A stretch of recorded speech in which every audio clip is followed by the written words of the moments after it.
Selamat datang kembali guys. Hari ini kita langsung tancap gas membahas 2 episode sekaligus dari Welcome to Derry episode 3 dan 4. Dan percayalah, ini adalah paket lengkap yang tidak boleh kalian lewatkan. Jika di episode ketiga kita ditarik mundur jauh ke tahun 1908 untuk melihat akar trauma Jenderal Shaw dan bagaimana kekuatan The Shining mulai bangkit dalam diri di Halloran. Maka di episode keempat eskalasinya benar-benar meledak. Kita tidak lagi hanya bicara soal badut di selokan. Kita bicara soal manipulasi realitas, teori mengerikan kenapa Pennywise butuh rasa takut, hingga pengungkapan kosmik tentang asal-usul It yang jatuh dari bintang jutaan tahun lalu. Plus buat kalian fans berat Stephen King, episode ini akhirnya menyebutkan satu lokasi paling keramat di semesta ini, yaitu Jalan Neighbor.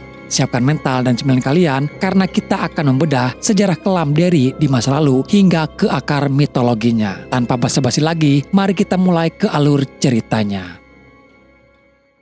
Ya, di awal episode ketiga, kita dibawa mundur jauh ke masa lalu, Derry di tahun 1908. Saat ini sedang berlangsung sebuah festival kota yang ramai. Kita melihat seorang anak kecil yang kelak kita kenal sebagai Jenderal Shaw saat ia masih kecil. Ia datang bersama ayahnya, namun akhirnya berkeliaran sendirian di tengah keramaian.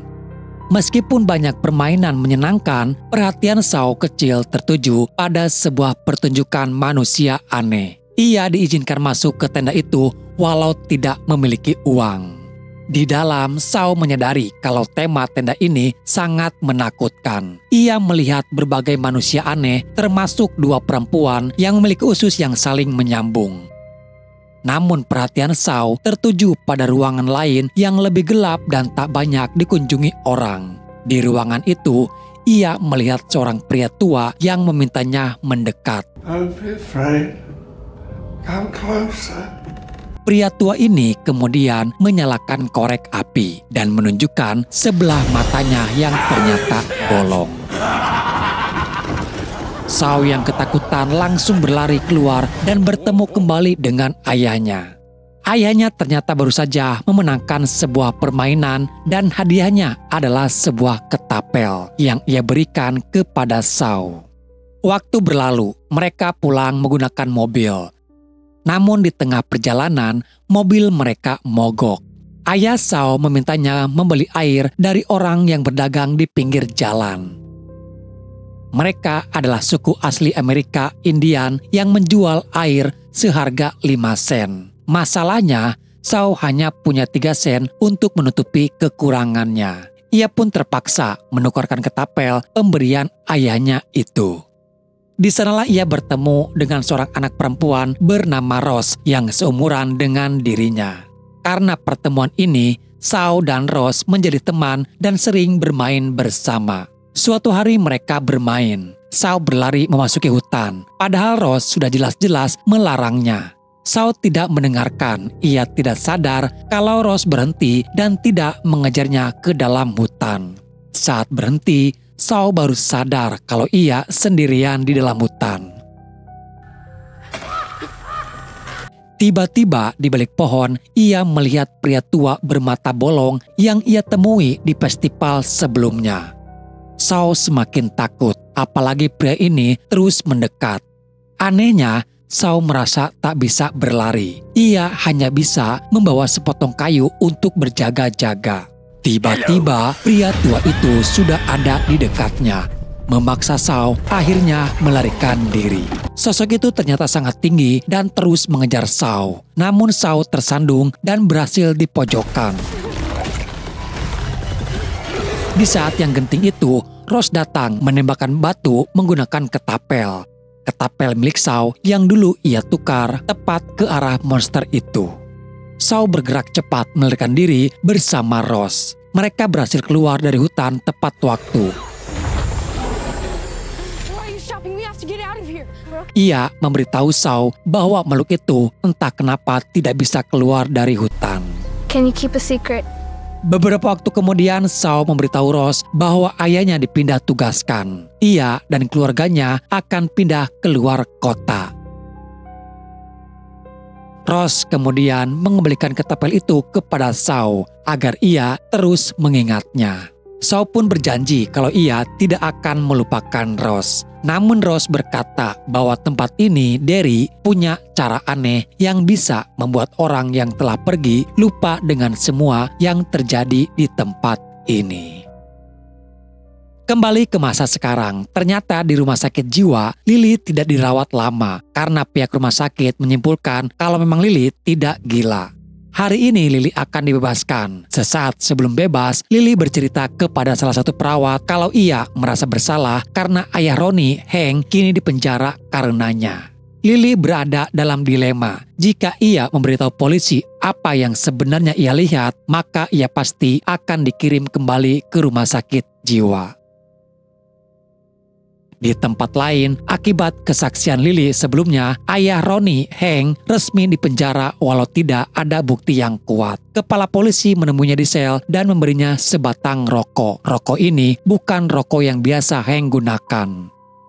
Kepala polisi mengakui tidak memiliki bukti, namun karena rasis atau apa, pihak polisi tetap mencurigai Hank. Dalam interogasi itu, apapun yang dikatakan Hank, pihak polisi selalu membantahnya dan menuduh kalau Hank berbohong. Polisi juga telah memeriksa lokasi teater dan menemukan puntung rokok yang biasa Hank gunakan. Hank bersumpah kalau ia tidak berada di teater malam itu. Namun ia juga tidak bisa membuktikan ucapannya kalau ia ada di rumah. Keesokan harinya Ronnie masuk ke sekolah dan semua orang sudah tahu kalau ayahnya ditangkap polisi. Dia pun menjadi bahan olok-olokan teman-temannya di sekolah. Mereka menuduh kalau ayahnya Ronnie sebagai seorang pembunuh. Beruntung Will yang berhati bersih tidak membuat dia menjauhi Ronnie. Justru dia percaya bahwa ayahnya Ronnie tidak bersalah. Lily yang ada di sana mencoba menghampiri Ronnie, mengajak Ronnie berbicara. Namun Ronnie masih marah pada Lily dan tak ingin berbicara. Lily berkata kalau ia sebenarnya ingin memberitahu polisi apa yang sebenarnya terjadi. Namun ia sadar jika ia melakukannya, ia hanya akan kembali dikirim ke rumah sakit jiwa.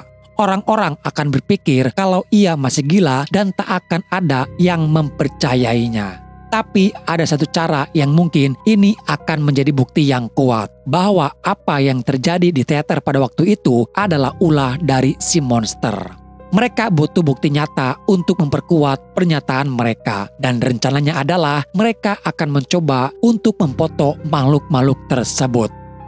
Di tempat lain, Jenderal Shaw diberitahu oleh anak buahnya bahwa dari mobil pembantaian tahun 1935 yang mereka temukan tidak terdapat apa yang ia cari. Dari mobil itu hanya ditemukan lubang peluru dan noda bekas darah. Anak buah Shaw sudah mencari tahu arsip lama dan di tahun 1935 itu dikabarkan ada yang melihat Pennywise dalam salah satu bentuknya. Dari sini kita menjadi jelas guys, kalau yang dicari oleh Jenderal Shaw adalah Pennywise. Shaw yang tahu kemampuan Dix yaitu mempunyai kekuatan psikis tingkat tinggi dan juga Dix ini mempunyai koneksi kuat dengan Pennywise.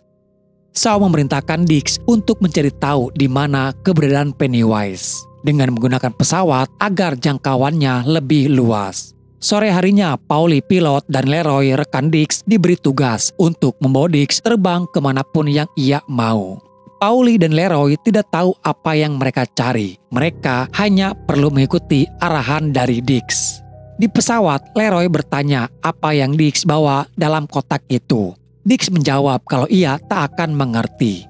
Dia lalu membuka kotak pemberian Shaw itu, yang ternyata isinya adalah sebuah ketapel tua. Ketapel yang sama digunakan Rose untuk menyerang Pennywise di awal episode. Entah bagaimana Dix memiliki kemampuan untuk terhubung dengan benda yang pernah terkoneksi dengan Pennywise. Saat menyentuh ketapel itu, Dix langsung tahu kemana mereka harus pergi. Dix menutup matanya dan mulai bergumam. Leroy dan Paulie memanggilnya, namun Dix mengabaikan mereka. Hey, Halloran, you right back there? Tiba-tiba Dix berdiri dan mulai berjalan di dalam pesawat. Di lantai, Dix melihat banyak air. Saat ini, ia sedang dalam pengaruh ilusi. Sebuah pintu bunker tiba-tiba menutup, menunjukkan kini Dix berada di sebuah tempat yang gelap. ia melihat sebuah pintu dengan gambar dan nama Pennywise. Pintu itu terbuka. Dari dalamnya, ia melihat mata Pennywise yang bertanya, "Siapa Dix?" "You." Tiba-tiba banyak mainan yang jatuh dari atas. Saat melihat ke atas, ia melihat banyak orang-orang melayang. Mereka adalah orang-orang yang telah diculik Pennywise. Salah satunya ia kenali sebagai neneknya. Neneknya mendekatinya dan menyarankannya untuk segera pergi dari tempat ini. Dix berbalik dan membuka pintu bunker. Namun dalam kenyataan, ia sedang membuka pintu pesawat yang sedang terbang tinggi. Dix ingin melompat, untungnya Leroy berhasil mencegahnya. Seketika itu juga, Dix mendapatkan kembali kesadarannya. Dick lalu dibawa kembali ke markas. Dia memberitahu bahwa ia melihat Pennywise. Namun ada masalah besar. Pennywise juga bisa melihatnya balik. Dengan apa yang baru terjadi, Dick kini merasa bahwa Pennywise seharusnya tidak bisa melihatnya. Di tempat lain, kumpulan suku asli Amerika termasuk Ross yang sudah tua tidak suka dengan penggalian yang dilakukan tentara di tempat itu. Keponakan Ross berpikir mereka harus melakukan sesuatu secepatnya. Namun Ross melarang keponakannya untuk ikut campur. Ross justru menyarankan ketua suku untuk mengajukan keluhan resmi pada pemerintah. Walaupun mereka tahu kalau keluhan ini mungkin sia-sia. Namun Ross tampaknya belum ingin menghentikan penggalian itu. Setidaknya sampai ia tahu pasti apa yang sebenarnya dicari oleh Shaw. Waktu berlalu, Shaw pergi ke sebuah toko antik. Toko itu ternyata milik Ross. Mereka sudah lama tak bertemu, namun mereka masih saling mengenal. Shaw berkata bahwa sebelum ia tiba kembali di Derry, ia tidak mengingat apapun tentang Ross atau masa kecil di kota itu. Ross tidak terkejut, ia sudah terbiasa mendengarnya. Ternyata alasan Shaw kembali mengingat Ross adalah karena surat keluhan resmi yang dibuat Ross. Surat itulah yang memicu ingatan masa kecilnya. Ross langsung bertanya apa yang sebenarnya tentara cari. Shaw berbohong, ia berkata sedang mencoba untuk memasang pipa saluran air. Di sini Ross mengingatkan bahwa orang-orangnya tidak ingin Shaw menghancurkan kawasan makam suci di sana. Sementara itu, Rich, Will, Ronnie, dan Lily sedang berada di sebuah restoran. Ronnie berpikir kalau Will adalah orang terpintar yang ia ketahui, sehingga ia ingin tahu apakah Will bisa membantu mencetak foto. Mereka berempat kemudian pergi ke lokasi base camp di dekat pangkalan udara. Di sana Ronnie dan Lily memberitahu Will dan Rich apa yang sebenarnya terjadi tentang monster badut. Tentu saja itu tidak mudah dipercaya. Mereka tak tahu kapan Pennywise akan muncul lagi dan bagaimana cara memfotonya. Rich yang berasal dari Kuba berkata kalau pamannya adalah seorang pendeta. Saat di Kuba, katanya orang sering menggunakan roh jahat untuk menyantet orang. Rich pernah diceritakan bagaimana cara memanggil roh itu. Sehingga ia berpikir mungkin dengan cara yang sama mereka bisa memanggil Pennywise. Singkatnya mereka berempat pun bersiap melakukan ritual pemanggilan di pemakaman itu. Mereka menyalakan beberapa lilin seperti perintah Rich. Rich meminta mereka berpegangan tangan. Namun masalahnya adalah Rich juga tidak tahu apa yang sebenarnya mereka lakukan. Rich hanya berteriak-teriak dalam bahasa Spanyol. Kemudian mereka hanya menunggu. Akhirnya Rich mengaku kalau ia hanya mendengar cerita itu dari sepupunya saja, bukan dari pamannya langsung. You didn't hear it from him? All this mumbo jumbo? Come on, monsters, ghosts. You think it's just my imagination? Merasa ini semua sia-sia, Ronnie dan Lily memutuskan untuk pulang dengan sepeda. Namun di perjalanan, tiba-tiba sebuah patung malaikat bergerak, pertanda kalau Pennywise sudah ada di sana. Pintu keluar pemakaman yang mereka tuju tiba-tiba terasa menjauh. Mereka tak bisa keluar, tanah di sekitar mereka mulai hancur, sehingga mereka harus mencari jalan lain. Muncul banyak hantu-hantu yang melayang mengejar mereka. Lily memegang kamera dan mencoba memfotonya, namun sial kameranya tersangkut ranting pohon. Will dikejar oleh arwah Suji, gadis korban di episode yang kedua. Karena panik, ia terjatuh ke dalam sebuah lubang kuburan yang terbuka. Sementara itu Ronnie berhasil mendapatkan kamera itu kembali, kemudian mengambil foto. Tapi ada hantu yang muncul mendadak dan membuatnya terkejut, sehingga ia menjatuhkan kameranya. Sementara itu Will yang terjatuh ke lubang ternyata masih hidup. Ia melihat Rich yang kini memegang kamera, menjatuhkan kameranya lagi di dekat lubang. Will kemudian memungutnya. Rich, Lily, dan Ronnie berhasil keluar dari area pemakaman, namun Will masih di sana. Will ingin segera pergi, namun ia melihat sesuatu dari dalam sebuah bangunan kapel yang runtuh di pemakaman. Bukannya pergi, rasa penasaran Will mengalahkannya. Ia malah memeriksa bangunan itu. Di sana, ia melihat sesuatu yang mengerikan. Ia mengangkat kamera, mengambil foto, lalu keluar dari pemakaman secepatnya dengan selamat. Setelah mereka berempat keluar dari area pemakaman, Pennywise tak mengejar mereka lagi. Mereka berempat kemudian pergi ke sekolah, menyelinap masuk lewat jendela. Mereka langsung menuju ke ruangan laboratorium kimia untuk mencetak foto. Will ternyata bisa mempelajari cairan apa saja yang dibutuhkan dari buku panduan, sehingga mereka bisa mencetak foto-foto itu. Saat diperiksa, mereka bisa melihat foto-foto hantu yang berhasil mereka ambil di pemakaman. Namun dari foto terakhir, foto yang Will ambil dalam bangunan runtuh, yang mereka lihat adalah wujud asli Pennywise dalam bentuk badutnya. Mereka berempat lalu menemui kepala polisi, membawa foto yang baru mereka ambil sebagai bukti. Namun masalah besar muncul. Semua penampakan hantu yang mereka lihat di pemakaman telah lenyap dari foto-foto itu. Semua penampakan menghilang kecuali foto Pennywise yang diambil oleh Will. Namun karena hasilnya tidak begitu jelas, kepala polisi menganggapnya hanya sebagai patung. Karena tidak memiliki bukti apa-apa, mereka pun diusir dari kantor polisi. Saat di sekolah, mereka membahas apa yang sebenarnya terjadi. Mereka sangat yakin bahwa di pemakaman mereka melihat penampakan, dan saat dicetak pun penampakan itu masih terlihat. Fakta bahwa penampakan itu menghilang saat diserahkan kepada polisi membuat Lily berpikir kalau Pennywise sedang mengerjai mereka. Keesokan harinya beralih kepada Will dan Leroy yang pergi memancing di sebuah sungai. Will terlihat tidak terlalu menikmati aktivitas itu. Pancingan Will sempat digigit ikan namun terlepas. Pengaitnya hilang sehingga Leroy pergi ke mobil untuk mengambil pengait baru, meninggalkan Will sendirian di tengah sungai. Will melihat seekor ikan koi besar mendekatinya.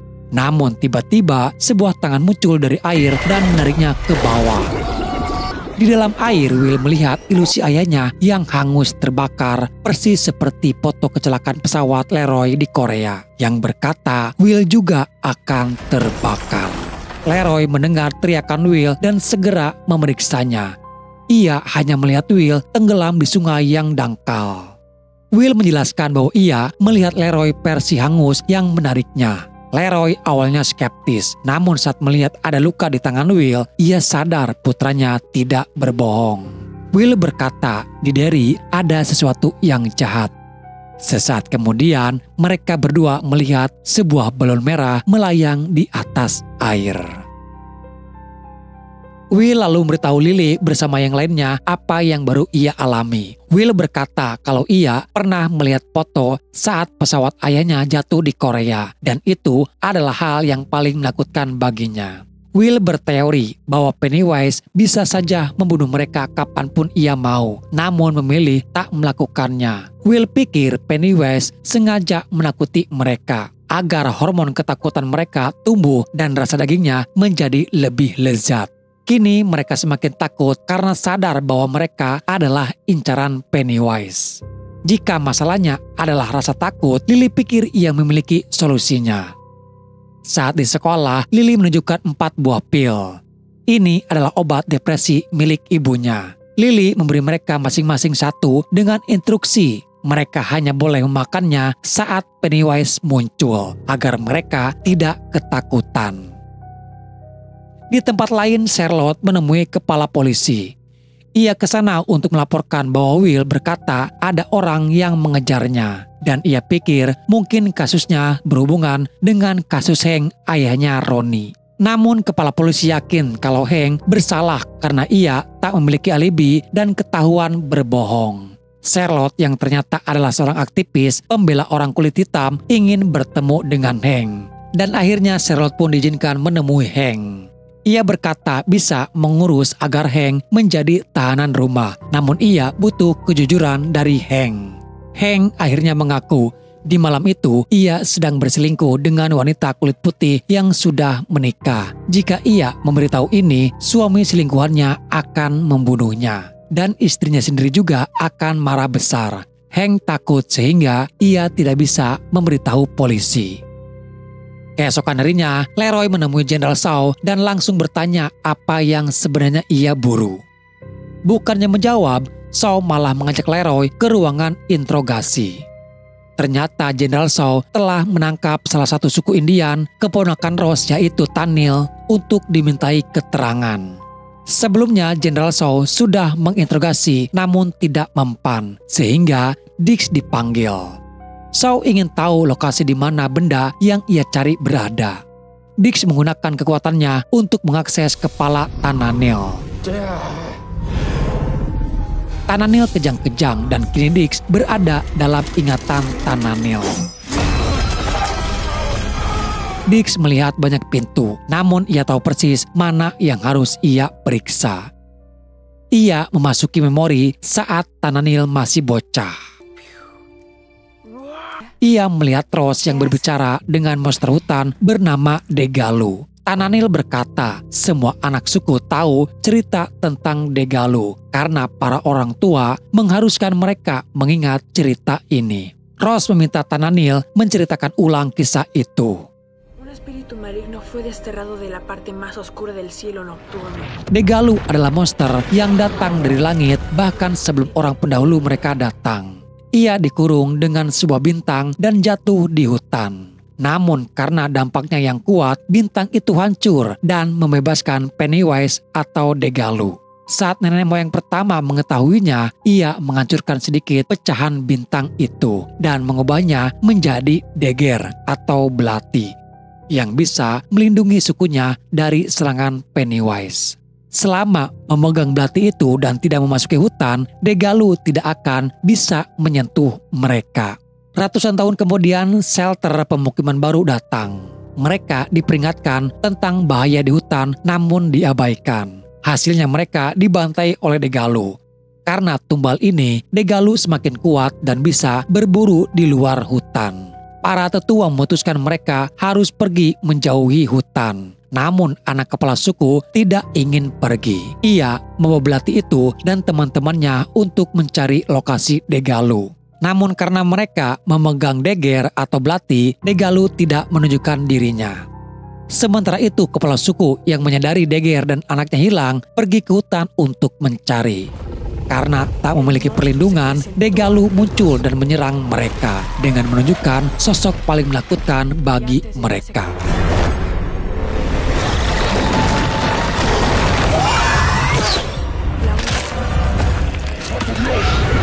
Ni siquiera Seski. Mama?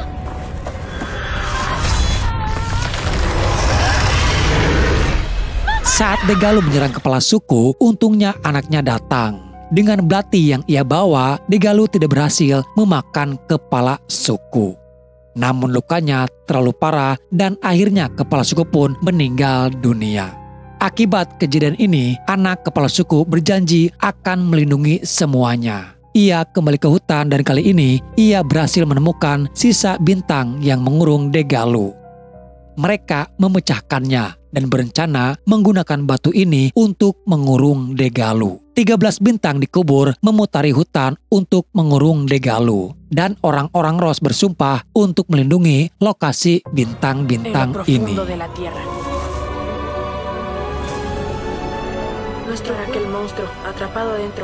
Tiba-tiba ingatan Tananil berhenti. Dix yang masih dalam ingatan itu bisa berbicara dengannya. Dix ingin Tananil menunjukkan di mana lokasi bintang ini. Tananil menunjukkan sebuah pintu. Pintu itu terbuka menunjukkan sebuah rumah tua seperti yang kita lihat di film It. Lokasinya adalah di sumur di bawah rumah itu. Dan dengan begitu, episode 4 ditutup dengan sebuah pengungkapan yang membuat bulu kuduk merinding bagi siapa saja yang mengikuti semesta Stephen King. Lokasi pecahan bintang itu hanya berada di satu tempat yang paling ikonik dan terkutuk dalam sejarah Derry, rumah di Jalan Neighbor. Jenderal Shaw berpikir dia baru saja menemukan kunci senjata untuk memenangkan perangnya. Tapi tanpa ia sadari, dia bukan sedang menuju gudang senjata. Dia sedang mengetuk pintu rumah sang iblis. Penggalian di Neighbor Street bukan hanya akan menemukan pecahan bintang, tapi berpotensi membangunkan sesuatu yang jauh lebih tua dan lebih lapar dari yang bisa dihadapi oleh senapan militer manapun. Di sisi lain, anak-anak The Loser kini merasa aman dengan pil penenang mereka. Tapi, apakah strategi mematikan rasa takut ini akan berhasil? Visi di Kaloran tentang bahaya besar dan peringatan dari masa lalu suku Indian seolah menjadi pertanda buruk bagi mereka semua. Apa yang akan terjadi ketika militer memaksa masuk ke sarang Pennywise? Dan apakah Will bisa menyelamatkan ayahnya sebelum terlambat? Kita akan temukan jawabannya di pembahasan episode yang kelima. Dan oke guys, sampai jumpa di episode selanjutnya. Salam dari admin dan bye-bye.